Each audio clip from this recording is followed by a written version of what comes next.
இவனுக்கு மதவெறி முத்தி போனதுனால தன்னுடைய மனைவியும் தான் பெத்த 2 பெண் குழந்தையும் சாவடிச்சிருக்கான். சாவடிச்சு அவங்க வீட்டுல இருக்க பெட்ரூம்ல புதைச்சிருக்கான். இது எங்க நடந்திருக்குன்னா உத்தரப்பிரதேசத்துல இருக்க தாரி தௌலத் வில்லேஜ்ல தான் நடந்திருக்கு. இவன் பேர் வந்து பாத்தீங்கன்னா முகமது ஃபரூக். இவனுக்கு கல்யாணம் ஆகி தைரான்ற மனைவி இருக்காங்க. அது மட்டும் இல்லாம இவனுக்கு 2 பெண் குழந்தைங்க இருக்காங்க. முதல் குழந்தை பேரு அஃப்ரின், 2வது குழந்தை பேரு சாய்ரின். இந்த ஃபரூக்கும் அவருடைய மனைவிக்கும் ரொம்ப நாளா சண்டை வந்துட்டு இருந்திருக்கு.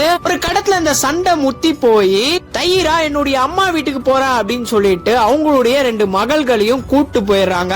கூப்பிட்டு போகும்போது வந்து பாத்தீங்கன்னா இந்த தைரா புர்கா போடாம போயிடுறாங்க.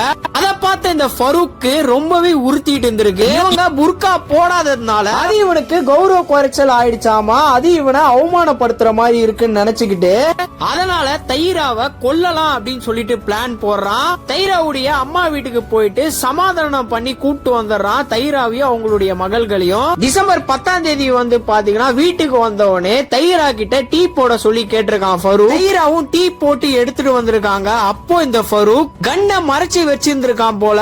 அதாலேயே தைராவை சுட்டு அங்கேயே கொல்றான். இவன் கொல்றத இவனுடைய மூத்த மகள் அஃப்ரீன் வந்து பாத்துறாங்க. பார்த்து அவங்களையும் சுட்டு கொல்றான் இவன். அது மட்டும் இல்லாம 2வது மகளான சாயிரின கழுத்தை நெரிச்சு கொல்றான். கொன்னு அவங்க வீட்டுல இருக்க பெட்ரூம்லயே புதைக்கிறான். இது நடந்து கொஞ்ச நாள்லயே பக்கத்து வீட்டுல இருக்கவங்களாம் ஃபரூக்க நோட் பண்றாங்க.